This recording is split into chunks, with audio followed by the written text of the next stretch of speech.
Alright guys, welcome back to another episode of the Crappie Connections. Guys, we're back here at the 2019 Grizzly Jig Show event here in Crothersville, Missouri. I wanted to give a special thanks to him to let us have us in the back of the warehouse. We are here with Tony Sheppard and Mike Sheppard. I'm Justin Berry, got my side partner here, Brad Chappell. And here we go. Tony, Mike, welcome. Thank you. Yeah.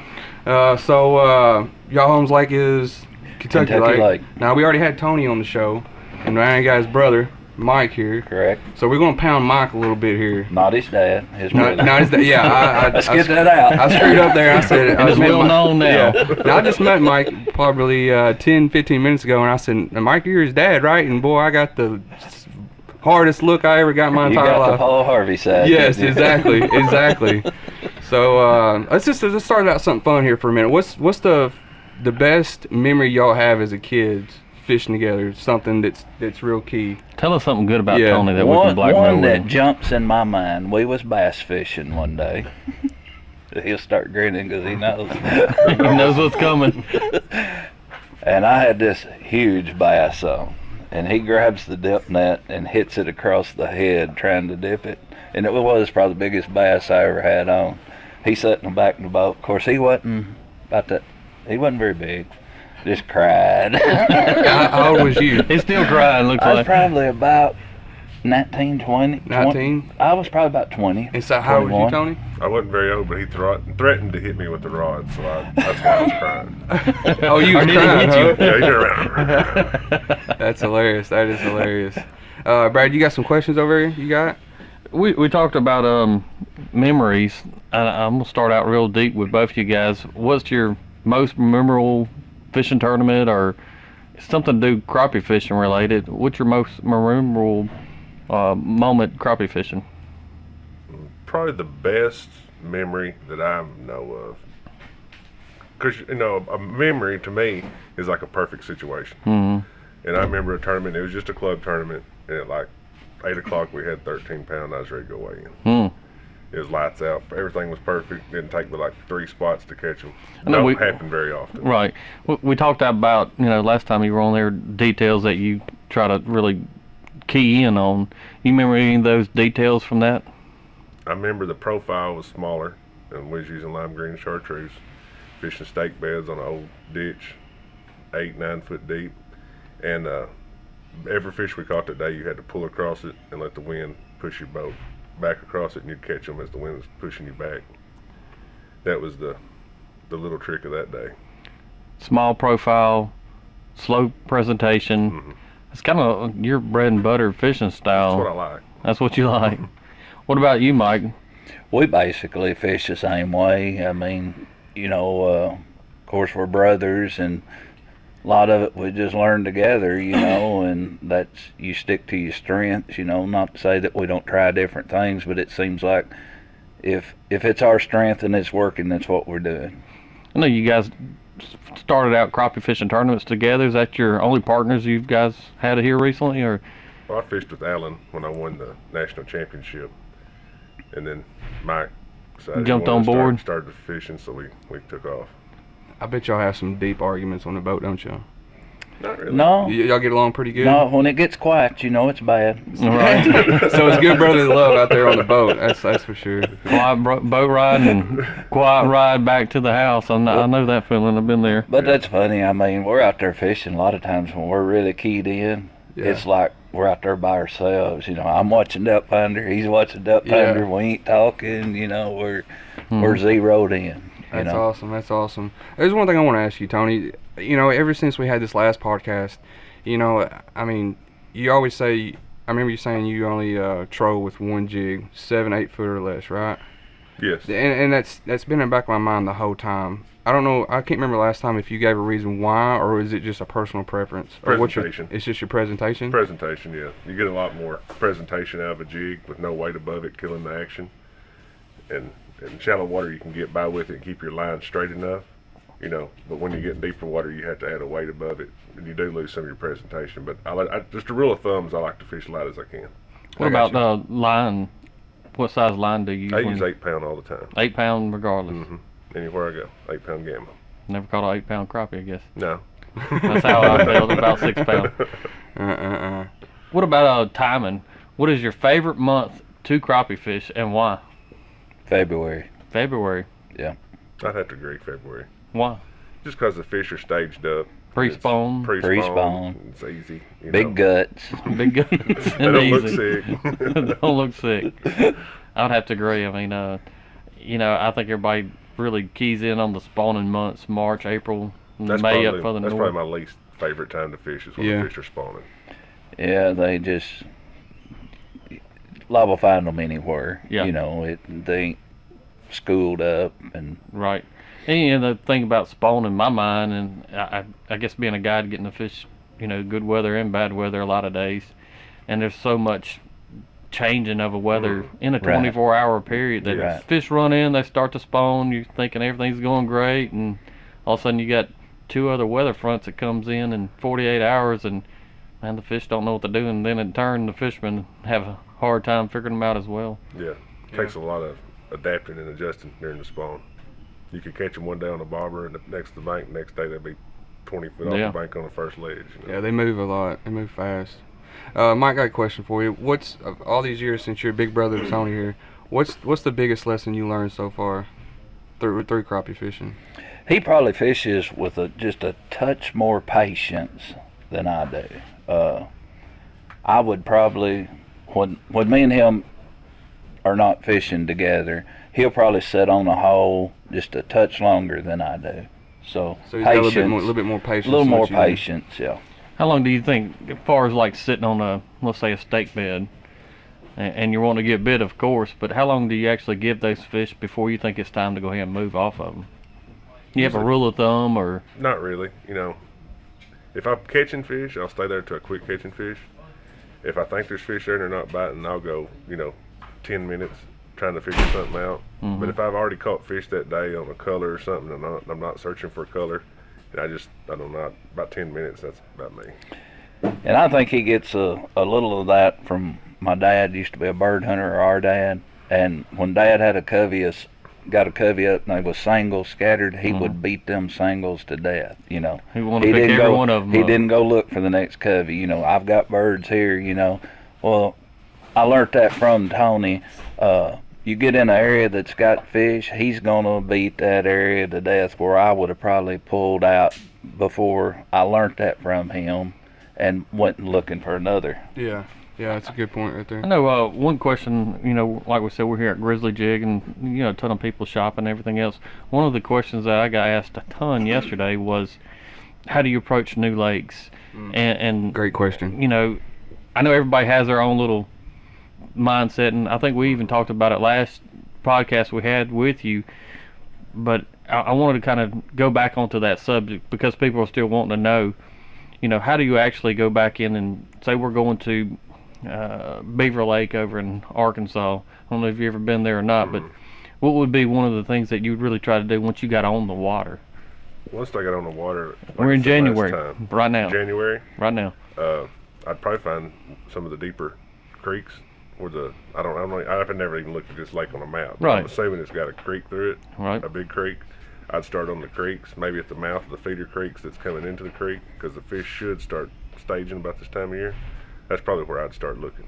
Yeah, and that's kind of what I said. I feel like any of the river systems that flow through the lakes themselves are like a main artery in our body. So Right. once you key in on those arteries, usually you can find the fish as well. It's kind of funny because that is what they look like on the map. Right. Yeah. My answer to that is, for any lake, going in a new lake, Google. Google. But he said you was on the water. Yeah, go ahead and throw you on the water. I Google on my phone. Right. That's awesome. The way I always look at it is, before the spawn, they're usually headed in. After the spawn, they're headed out. Right. So I always just look at it, break it in 2 sections. Yeah. Yeah. Another little rule of thumb I like to try to keep in the back of my head is during the spawn or right before the spawn, I try to be in front of the fish because the fish are moving so much. I don't want to be on the tail end of them. I'd rather be in front of them. Start shallow, work out deeper. We got Charlie Bunning again getting some poles.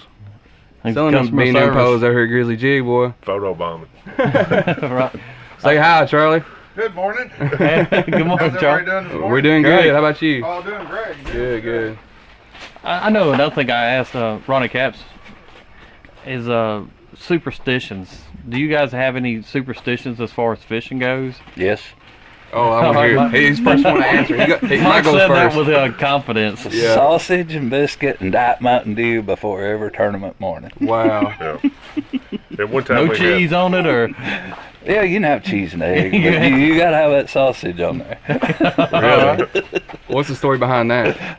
just what we do, and when we don't get it, we don't do good. Really? That's bad. Straight up true. so we Like, know how to we'll go out throw of the way Tony to off go the get game. one. If they in a store close, you stock up in wherever you stay. You know. Bananas, No, bananas in the boat. I ain't that bad. I did have, I guess it was last season's. We had a dime and a penny laying in the floor, 11 cents. And I almost took it out, but then we did really good in that tournament. Had over 11 pounds. I was like, I'm not taking that out till we catch under 11 pounds. We went a long time, and then we finally bombed out, and I grabbed it and threw it in my pocket. Like, that's it. Wow, y'all are really superstitious, ain't y'all? Yeah. Man. Don't want to change the juju up Yeah, at no. all. Right. Yep. Not if it's working. All right, so y'all's home lake's Kentucky Lake, real quick. What's the deepest y'all caught fish on Kentucky Lake? Probably 30 foot. 30 foot? No more than 30. I've never actually probably fished deeper than 30 foot. I got you. Never had to. I was just curious. We talking about fishing tournaments and everything else. What is the worst conditions during the tournament that you actually went out and caught fish? I know we've all went out in some bad conditions and not caught fish, but name a situation that you went out and, how'd you actually still catch those fish in a just terrible condition? It seems like they're all terrible. Right. I mean, just off the top of my head, last year at Darbone, Crappie Masters, we was fishing, and it was muddy, high water, the wind was howling, but, thinking ahead, found a little point, there was a current break, where a little slope come out into the creek like we was talking about, and we caught fish there, and it was amazing. We was catching them on double minnow rigs, and you could see your top minnow in between the waves. I mean, the fish were high. Was it sunny or? There's a scum line. There was a scum line coming around that The point. bait fish was up feeding in that Really? drift line, Oh, they're right there on that edge line, wasn't Yes, they? yes. Waiting for attack. We learned a lot in that tournament. That's a little detail right there you Yeah. picked up. Yeah. So he's fishing a wind break right there on the corner. And Well, we've been that's- fishing and catching them before deep, about 8 foot deep. Mm-hmm. And just, I don't know what that wind blowing that hard or what it was, that scum line and bait come up to it, and And the they- fish pulled right up underneath it. They were following their prey fish and Yeah. what they were If doing. you wasn't seeing So your how'd you top minnow, you was fishing too deep. how'd you figure that out? Raise your pose up. Would you see them on your No, electronics? that's too high to see on your electronics. Actually, I think the wind caught us and pushed us a lot faster and kicked our lines up, and we caught a good fish, and then we keyed in on it. Yeah, just that's real big quick. details right there. You Yeah. key in on how you're catching your Yeah. crappie. If you catch a fish, you definitely need to stop and think about it. Right. Yeah. What's the furthest you ever went crappie fishing from your house? Distance wise. For me, probably St. John's River. St. John's? Yeah. Where would you want to go if you had any choice, lake wise or state wise, to go crappie fishing? I've got a bad itching going to California. Yes. I want to go with you. What about you, Mike? If he says California good, it sounds good to me. You gonna load up, I huh? trust Hey, him that much. I just had a buddy tag me on Instagram this morning. It said, "Look, Justin, the big fish are out west," and he had a picture from California with the big old black crappie, and it was 2+ easy. Oh, yeah. So I would love to go out west. He actually got an invite, last night?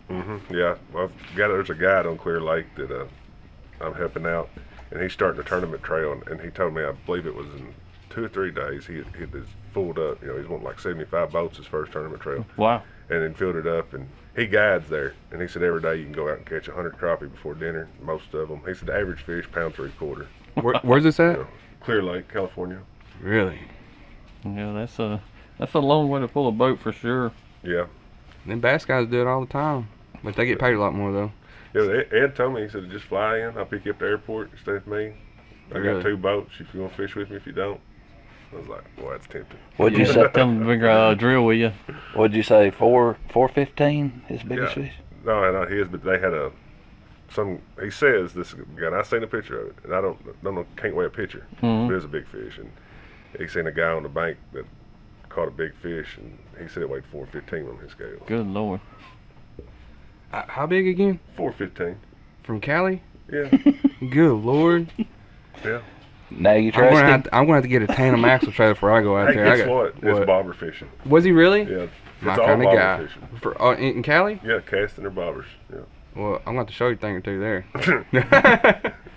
One quick thing about, and it goes by, and it's one of the most asked questions that I get, and I'm sure you get the same one as I do. What's your favorite knot to tie and why? Depends on where I'm tying it. Where you're tying it? Explain both. I tie a Palomar knot Mhm. on about everything except my jig. What knot on the jig? I think it's called a Toledo knot. It's where you take and loop it, and I just swing my jig like 4 times around my line and run my line back through it and pull it. And the reason I do that is because I can set my jig. With a Palomar knot, most of the time your jig will be setting not Right. parallel. Right. And with that knot, I can pull my knot back and it makes my jig set parallel. Okay. So it's tied on the jig end. Yes, It's tied. It's not loose. Right. Not free flowing. right. I got you. That's another important key to me. Important key to you. Is for your bait to be setting Setting parallel. level. Yeah. We talk about techniques all the time on here, but and I already know your answer, I'm sure. But what's your favorite technique, and what's a technique that you really would like to learn how to crappie fish? You can go ahead and start with your favorite. My favorite is trolling, of course. Mhm. Slow trolling. 0.3 to 0.5. That's my favorite speed. Feel like I'm still moving, but not fishing real fast. But I will fish however fast I can to catch the fish.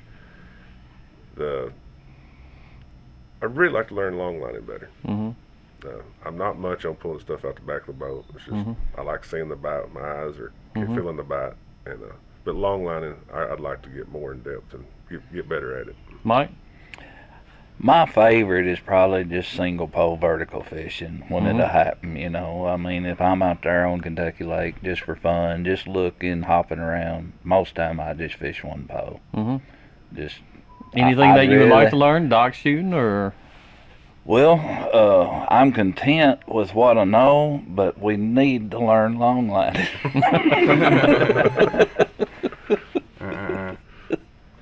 What So right now, Tony, you're boatless right now, right? You say We're both boatless. you're both boatless. All right, but right now, if you had, what would be the rig to catch fish right now in Kentucky Lake?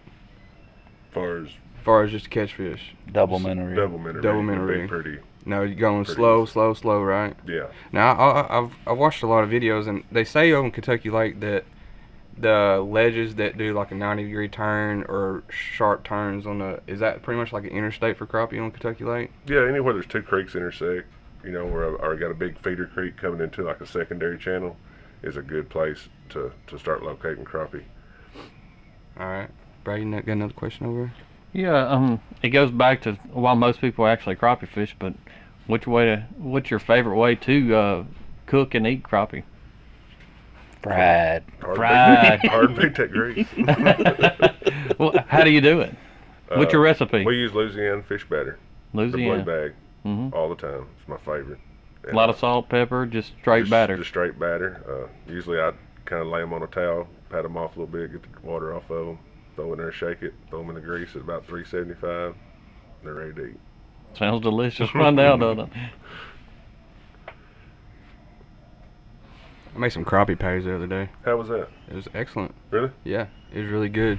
I had to boil the crappie for the first time though. I was kind of scared of that. So anyway, I did that, and then I made up a little sauce that put some Worcestershire sauce or Worcestershire, some horseradish, some mayonnaise, dip it in. It's really good. You ought to try it. Well, let me tell you. Oh, I'm ready. Let me get my notepad out. Mike chomping. Being on a diet like I've been for the last month, I eat crappie once a week. Can't help it. I mean, that's Yeah. just that's what I'm gonna have, fresh crappie once a week. That's awesome. And that was hurting me, fried, you know. Yeah. So my wife put some in these new air dryers. Air Yeah. dryers. I've seen them. Just didn't have no batter but salt and pepper. You know, man, it was Kind of like good. a bake. Yeah, but it's just like it's fried, but no batter, no breading on it. You know. I don't know how that works. You put the food in there, and then it's like a heat, and it circles. I don't know. It's like a tornado deal from what I heard, and just I don't know. It was good. Oil Really is was. fryer. Yeah. All right, now another serious question about you guys is, what's one thing that you don't think you could live without crappie fishing, as far as equipment or what? 360. 360. Okay. How about you, Mike? 360. I mean, we fished a club tournament. Of course, we rigged up a John boat, and all we had was just down scan, no side scan, strictly old school, and we missed a 360. You pull up on the waypoint, you know, we're so used to looking at 360 and saying, well, it's stake bed's right here, and when you don't have it and you're trying to, you don't realize how much time that 360 will save you just going straight to it versus that waypoint being off 5 foot and you going to this side of it, and then you got to back up, and you know it stops all the hunting. Yeah. I'd say a 360 will save you at least in an 8-hour tournament an hour. An hour. By keeping you on the fish. if you're structure fishing. Yeah, if you're structure fishing. Let's Keep you on the spot itself. So one thing that everybody's talking about on social media is the new Garmin. Mm-hmm. So how do you think y'all have a Garmin yet? Y'all running Not Garmin? yet. All right. So what's your theories on that? What's your personal input? Where y'all think y'all can get y'all Personal truth? Yeah. What's the personal truth? Really and truly, and I'm probably gonna get disliked. Hey, it don't matter. I think it'll hurt crappie fishing. You think so? All right. Explain that. That's a good subject.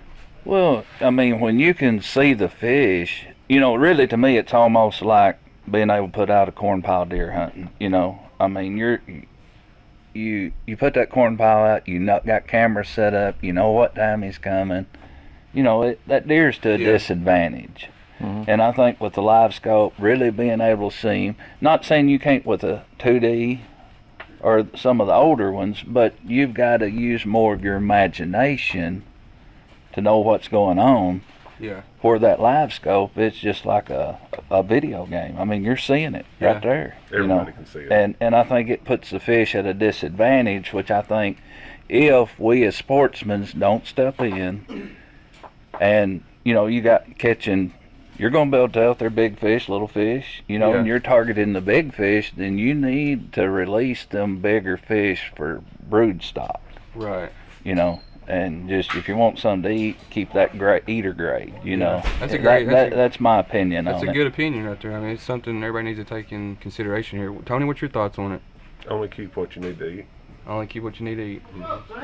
That's what I hardly. I've ate some frozen fish at Fish Fries, but it's maybe twice a year. You know, if I need a mess of fish, I run to the lake and get them. Yeah. You know, and I usually catch enough to give away to somebody or something. You know, I think that comes back to actually keeping in contact with our Department of Wildlife, Yeah. these different That's state their job, agencies. is to regulate it. Right. And there's nothing wrong with keeping fish to eat. I ain't saying that at all. You know, don't want to start that. But because I'm gonna keep them and eat some. You know, but you know, when you overtake what you need, you know, then that's when the problem occurs. And I think with today's technology, us as sportsmen have got to recognize what's going on and protect our resource, you know, the best we can. Manage I think selective harvest is a key word when it comes in. Don't keep any more than you actually don't. If you don't need them, and don't the big keep fish them. let them go. Yeah. You know, a small crappie, they say lay 4,000 eggs. A big crappie lay 12. No brainer. Keep the small ones. How big? What's your limit on throwing big ones back? Pound and a half. We got Wade over. Hearing the Wade in the background. And I read an article one time in Fisherman, and it was talking about bluegill, and it said the key to the spawn is your male fish more than your female fish. And once I read it and got to thinking about it, it truly is, because the big males, Protecting them. are the one ones that that work. go in there Really? and build that nest in the right place. And then they guard it, you know. Yeah. And when you take them out of the equation, then you're just opening the Right. The other prey fish come in there Right. and actually eat That's the. it. Right. That's a Eat the great. fry. The fry. I like that. That's good right there. The female's not in there, but just for a minute. Right. The man has to do all the work. Ain't that the truth? And protect the kids. And protect it, yeah. You talk about throwing fish back. What's your red line limit of throwing fish back? Is that like depends what lake you're at, or what? It's for both of y'all. Well, when we travel, we vary. Unless we're gonna have a fish fry one night, we don't keep fish when we travel. On Kentucky Lake, anything over 1.5 pounds, I throw back. I really like to keep those about 1 pound. Okay. I like to eat 11-inch fish. 11-inch. It's the best fillet out there. 11-inch fish. Fries up good and crunchy, Yeah. you know. I mean, like you talk about conservation for if you catch a big fish. I mean, like Like Mike, what was like if you're down at Grenada, what would be your red limit? I mean, what would be your red line? Pound and a half. A pound and a half Yeah. you would keep, and Pound and a everything half, over I that ain't- you throw back? Yeah, anywhere. Yeah. Anywhere. Okay. Yeah. All right, just curious. Yeah, I know.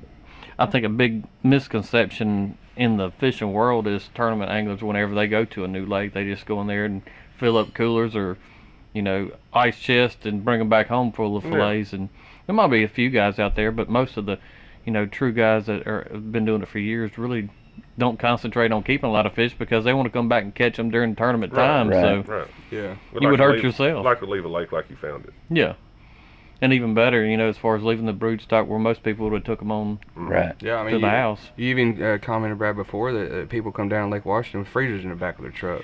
It happens, mean- but I think a lot of the word on the street, I guess you would say, is that it's from tournament fishing. And what I've seen through the years, and I've been fishing tournaments 10 plus years, is most of the guys that are out there pre-fishing, I mean, they're not wanting to really fill the boat up. They're wanting to locate, but then they're actually wanting to get off of the spot to, Yeah, I don't want to save it. I Yeah. just need to see about 2 of them. That's how I pre-fish anyway. If I go to a spot and I catch a couple good fish and I have a confidence that, hey, this is a good area to actually hit during a tournament, I'm not going to pound it. One's luck, two's a pattern. I got a question for you. Now, y'all don't have to answer this. I think I'm kind of getting a little personal here, but kind of tell us something. Like, if you're pre-fishing, when you know a spot, like, do you have a certain amount you pull out and then you don't go back? I mean, you don't have to answer it. I understand 2. that. It's true. 2? Yeah, You go Two in. good ones. Two So good 2 good ones. ones and you Right. leave it alone for the whole day? like you Yeah. said, one's an accident, two's a pattern. I got you. You ain't gonna catch them Saturday if you catch them on Thursday. So. Yeah, it's true. What about the future of this sport? I mean, what would be your ideal of crappie fishing 10 years from now? The sport as a whole. Tournament-wise, or... Or what would you like to see change? I'd like to see bigger tournaments, bigger payouts, bigger audiences, and I'd like to see more fish released. Mhm. Instead of tables full of fish, people with videos releasing fish. Mhm. To me that's more impressive. Yeah, I agree with that. I What think about you? What about you, Mike? I just like to see it grow. I like to see more young people getting involved in the outdoors. I think that's a lot of what's wrong with our country nowadays. Everybody's into TV, computers, and games, and that's fine. But man, you can learn so much about life outside. Even thing I would suggest for a lot of people wanting to see the sport grow is get involved. Like you said, even with the youth or, coming to these shows like Grizzly Jig's having here. And, everybody that I know here is real friendly to go up and Oh yeah. talk to and ask suggestions Right. and give them pointers and, go out and actually reach out to some professionals like Mike and Big T here and pick their brain. But And you ain't got to have top of the line equipment to go catch crappie. I mean, we do because we think it puts us to advantage. That's back to the live scope. Yeah, I don't like it, but I ain't gonna compete without it if that's what it takes to win. But that's a whole different ball game than just going out fishing. Yeah. Yeah. Take a kid fishing. Yeah. For kids that's like 3 to 7, love to go fishing. my favorite guide trips, and I've been guiding for several years, but when somebody calls me up and says, man, I'm wanting to learn crappie fishing, that gets my blood boiling right there. Because I know there in that day that, my goal is definitely to catch fish, but also Teach. to teach this sport.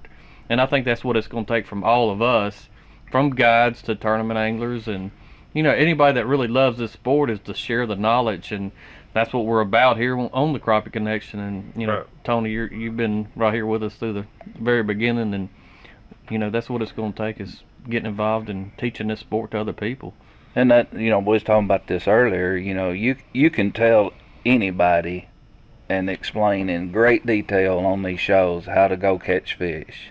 But until they build that confidence level up, it's really hard to do. I was thinking back, me and Tony used to never fish for crappie in the summertime. We couldn't catch them. It was when they was in the bushes spawning, you went crappie fishing, and when they quit spawning, it was over. Time to catfish. Go that's what, catfishing. that's what my dad says. What are you doing going crappie fishing? It's hot out there. So it don't matter. They Well, gotta eat. that's the biggest thing about, when I started crappie fishing, nobody fished outside of the spawn. Everybody And- want crappie fish in March and April. And we kindly went, and I guess really there at Jonathan Creek back there on that one bank, we found one hole we could kind of go catch a few off of, and we just started building off of that during the summer. And you know, you just got to go and get your confidence. Once you get the confidence, then you can achieve what you're after. You can crappie fish flat out 365 days of the year. Pretty much anywhere from ice fishing on down to Florida. Right. I mean, these fish bite without the spawn happening. Well, they're like humans. They eat every day. Yeah. And I like mean- you said earlier, Tony, I mean, my least favorite time to crappie fish is the spawn. I've said it for years. I continue to say it. I love the pre-spawn and I love the post-spawn. Spawn is not my It's the favorite. worst. Yeah. It is the hardest time to Yes. fish. It's overrated. I agree. Just think what all them people's missing out on it. They think that's the good time. Oh yeah, exactly. So, I mean, I would suggest these guys that's wanting to get into it, yeah, you know, fish during spawn like you would any other month. But also reach out there and try to learn the post-spawn fish because you'll actually have a better time and probably catch more fish. Yeah. The best tip you can give anybody is, you know, before the spawn, pre-spawn, post-spawn, just take a depth finder and look for the bait fish. You find the bait fish and have patience, you're going to catch crappie. Yeah. I got a crazy question for y'all, or what your opinion is on it. It seems like in the crappie world, you always got the trollers and the one-pole fishermen, right?